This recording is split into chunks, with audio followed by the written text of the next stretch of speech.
Hi, I'm Sam Meredith, and joining me today to provide us with his insight into Israel's economy is Patrick Schneider, economist with IHS.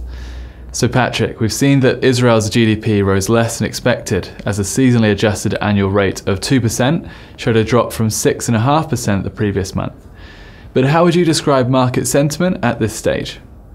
Yeah, overall, the Israeli economy is growing at a healthy but moderate pace.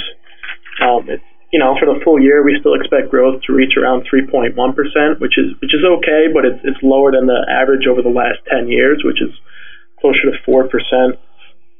I think private consumption is really the leading driver of growth in the first quarter and this year. Israeli consumers are benefiting from lower energy prices, rock bottom interest rates, falling in unemployment, some wage growth. We've seen consumer confidence has really rebounded so far this year. It's very strong in March, April, and June. The flip side of that, of course, is higher import growth, which has cut back on GDP growth a bit. The one concern, I think, for markets or policymakers is that export performance has been very poor so far this year. Part of that is, the external environment's become a bit mixed. We've seen expectations of U.S. and Chinese growth slow. Eurozone growth is improving, but it's still, quite low by historical standards. On top of that, you've had some, shekel strength in the last couple months. But overall, the economy is doing okay. The BDS movement is now viewed by some Israeli officials as a strategic threat, as the campaign now has thousands of volunteers worldwide helping its cause. Boycotting goods produced in the West Bank settlements is now a stance being embraced by some European governments. But to what extent could this impact the Israeli economy?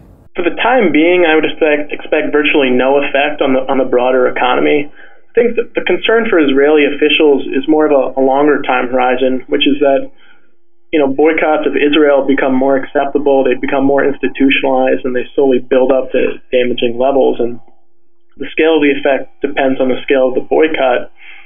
On the lower end, an EU boycott of products from West Bank settlements would have a limited impact, but you would see, a couple tenths of GDP for a few years.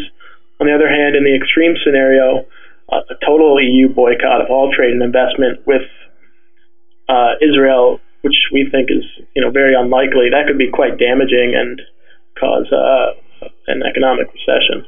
The shekel was branded as the world's worst currency last month, as it weakened by 0.8% against the US dollar, more than any other major currency. But just how reliant is the Bank of Israel on foreign exchange purchases, and what do you expect from the currency moving forwards?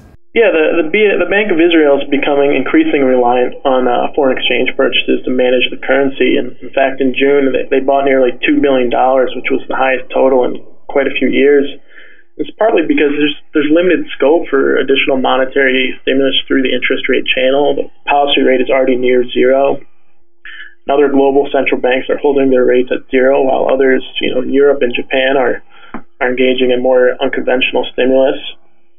And I think even more recently, the governor of the Bank of Israel somewhat unexpectedly appeared to rule out the possibility of any unconventional stimulus from Israel for the foreseeable future, or at least that was the market's perception of her comments.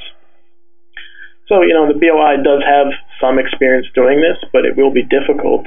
As far as the currency going forward, I think we'll probably see the shekel tread water for the next couple months, but we could see some renewed weakening if and when the interest rate differential with the U.S. opens up, which would happen when the U.S. Federal Reserve hikes rates, possibly in September, but we could see this pushed back a bit.